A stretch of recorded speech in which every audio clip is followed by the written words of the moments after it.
Hello guys! Sobrang matagal na naman bago nasundan yung vlog natin na busy ako guys. So ito yung ating last na gala dito sa Hong Kong before tayo umuwi. Bali, ito nga daw yung nasa 500 banknote ng Hong Kong. So pupuntahan natin at titingnan natin kung gaano nga ba kaganda doon. Medyo nakakahilo lang talaga dito sa daan. And yeah, kung sukahin ka sa biyahe ay siguradong susuka ka dito dahil sobrang pa-zigzag. Tapos, ang bus pa na sinakyan namin, yung parang, ano bang tawag doon? Nakakahilo as in, grabe, hindi ko ma-explain. So, may classmate ako dito sa Hong Kong na nagyaya sa akin kung sasama nga daw ako. So, sabi ko, sasama na lang ako. Kasi pinapapasok din ako ng amo ko. Kaso nga lang sabi ko, i-enjoy ko naman yung last day off ko. Hindi na lang ako papasok. Sabi ko ganon, sayang naman itong gala ko kaysa mag-work pa ako, 'di ba? So ayun na nga, sabi ko sa kaklase ko, sige, tara.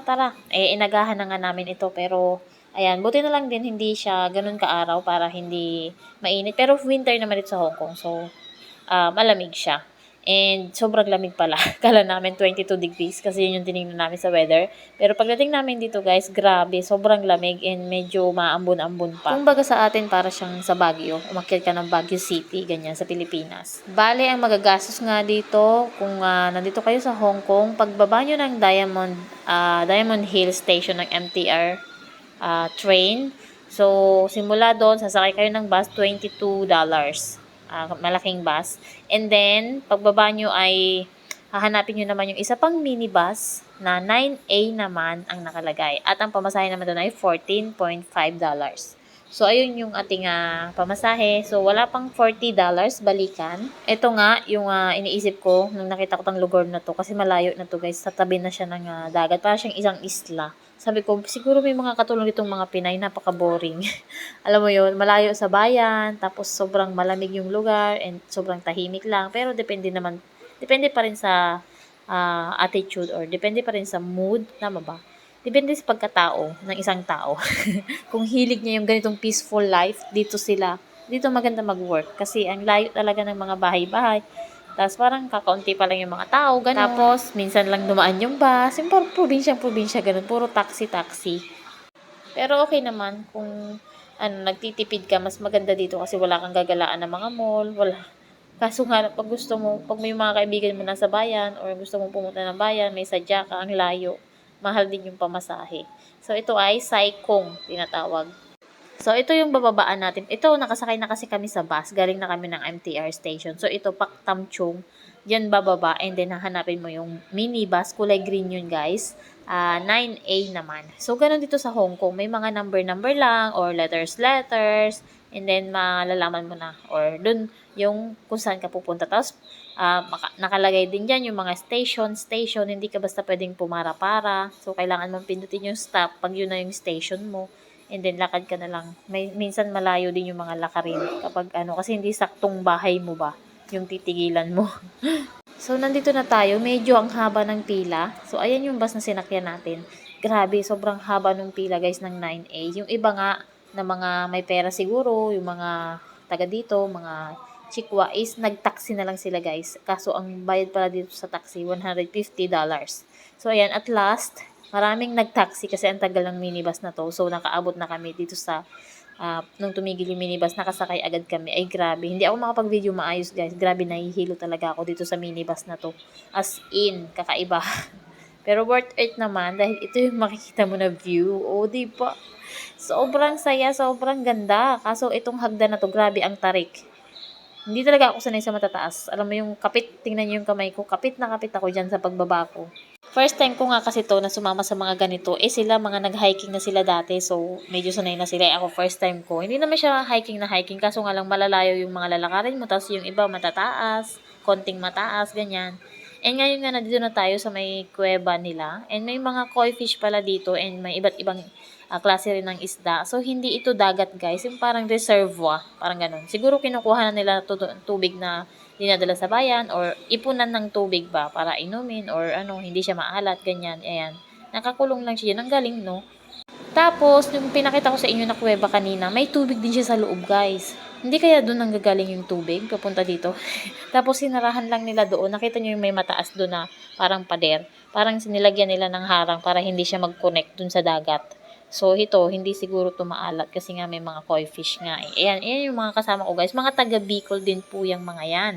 Sobrang refreshing lang talaga ng view niya. Dito sa Hong Kong, yung mga bundok-bundok, yung mga matataas na lugar is puro po siya kahoy. So, ito yung sinasabi ko sa inyo na nasa 500 banknote. Ayan, ang view. Yung structure ng mga stones, grabe. Ay, nako. Talagang breathtaking. Ayan ang aking classmate. Dalawang classmate ko yan guys ng elementary. Nandito rin sa Hong Kong nagtatrabaho as TH. So, wala kang makikita ng mga puno dito sa mga bundok-bundok o sa matataas na lugar. Yung mga yan po is mga damo-damo lang. Parang mga green na maliliit na mga damo-damo or kahoy na. Ay, hindi siya kahoy guys. Walang mabubuhay na kahoy kasi nga puro bato talaga ang mga bundok-bundok dito. Kaya siguro yung amo ko sabi niya, hindi nga daw lumilindol sa Hong Kong. So, hindi delikado. Kaya kahit matataas yung mga building is okay lang. As in, di ba nga, yung mga train dito nasa pinakailalim ng lupa. Ang galing. Kung paano yung nagawa. Eh, yun pala eh, hindi naman pala dito nililindol. Kaya safe naman sa kanila yung mga ganyan underground, yung mga building na matataas. So, ito, amazing din ito guys. Nagtataka kung paano nila ginawa yun yung mga bato-bato na yun na malalaki. Pati yung sa baba nakikita nyo yan na nakahanay dyan. Mga structure, sinemento. Ayan. Ayan, no, tingnan nyo. May shape siya, di ba? So, yung pinaghulmahan yan, paano? Tapos, paano siya tinambak dyan? Kasi, yung kabila nitong side na to, guys, is dagat. Nakita nyo ba yan? Sobrang ganda. Tapos, dito, tinambakan nila nitong malalaking mga bato-bato para hindi, yung tubig niya sa dagat, hindi pumunta dito sa iniipon nilang tubig na gagawin yata nga inumin or tubig sa city, ganyan, ayan. Nakaharang siya dun sa likod ko. Nakita nyo yon. Tapos yun yung dagat doon. Ang galing naman ng pagkagawa ng Hong Kong. Tapos ito naman yung reservoir. O, diba? Bonggacious. Nakakapagtaka lang talaga nung nag-abroad ako. Ang dami kong nakikita na, alam mo yun, wala na ito sa Pilipinas. Ang galing naman sa ibang bansa, parang ganun. Ito nga yung sobrang tarik na daan. May hagdan naman siya, inayusan naman nila ng hagdan. Kasi dun sa taas nito guys, dun tumitigil yung bus. So meron naman siyang isang way na malapad. Kaso nga lang, dito na kami bumaba para hindi na kami malayong lalakarin. Kasi dito pagbaba mo is nandyan ka na agad dun sa may mga koi fish. Sobrang ganda nga ng view dito. Grabe. Kaso ang lamig talaga. Suspect, anak yun ang kita sa Facebook, nanginginig ang tuhod. Ano?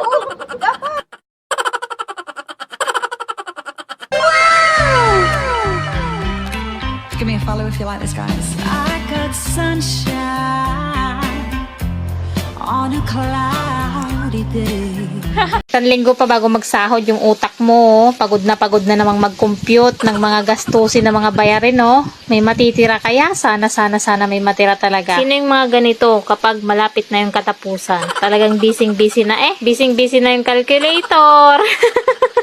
Sana all may matitira sa sahod. Uy, malapit sa 15,000 na lang. Ano pa kayang mga bayarin? Baka may nakalimutan pa ako. Gustong-gusto ko nga kapag Sabado ng gabi na makapaglaba, makapagplancha at masaid at walang laman yung bus. Kaya pasalamat ako na summer na ngayon sa Hong Kong. Mainit na, mabilis matuyo yung mga nilabahan. Kaya sa hapon, mapaplancha ko na rin siya. Yung mga pangtrabaho lang naman ang paplantsahin. Yung mga t-shirt lang. Tapos, uniform ng alaga ko. Mas maganda kasi na wala kang iniisip habang nasa off ka na may mga lalaban ka, may paplantsahin ka. After nga nitong pagpaplantsa ko, binalik ko na rin yan sa mga closet nila at naglinis na rin ako. Vacuum lang naman para mawala-wala yung alikabok sa maghapon para kinabukasan linggo, kahit magtambay sila dyan, wala sila makikitang dumi. Flex ko lang pala sa inyo itong mga tanim ni Lolo na orchids dito sa tapat namin. Sobrang gaganda kasi talaga. Tapos parang gusto ko nga mag-uwi sa Pilipinas nito kasi iba-iba din yung mga kulay nila. Parang wala sa Pilipinas. Tapos ang lalaki talaga ng mga bulaklak. Grabe. Pareho nga kaming mahihilig sa halaman. Ang hilig-hilig ko rin kasi. So ayun lang. Don't forget to like and share. Bye. Salamat.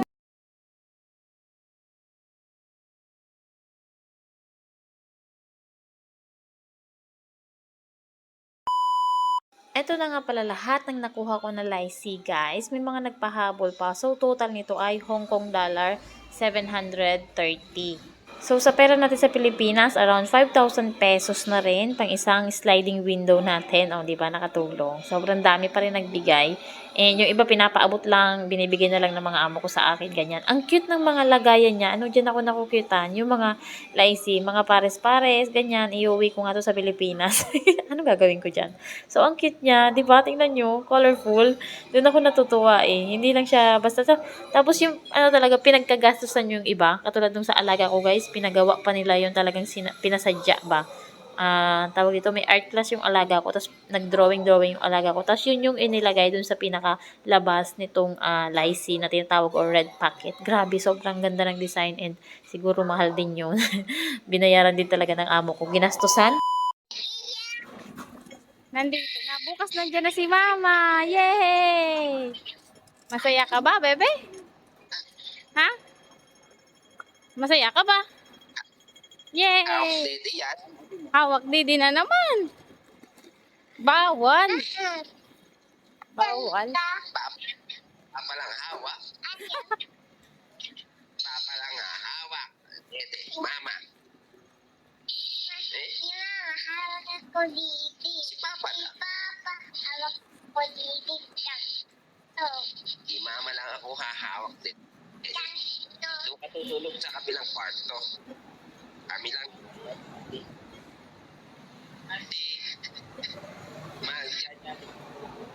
Gusto kong ipamigay itong mga pang-winter ko na damit. Kaso nga lang, hindi na yata ako palalabasin ngayon. I-flight ko na bukas. So, paano to? Itapong ko na lang siguro. At ito na nga yung aking last night dito sa bahay ng amo ko, guys. Medyo matagal yung ating pagitan ng mga vlogs. So, paalam tayo dito sa ating room. Pasensya na sa mga amo ko. Kaya nagpaalam na din ako sa kanila, guys. And yes, bukas na yung flight natin. So, next vlog natin will be in our house na. So, bye-bye sa ating kusina. Sobrang mamimiss ko din to. Lalo na yung sahod. Charot. Yung kama, sabi tayo, yung ahaba. Sabay na tayong kakain. Ah, Sabay tayo... sabay Ha? chicken ulam namin. Ipapay yung tinapay, tsaka yung chicken. Oo.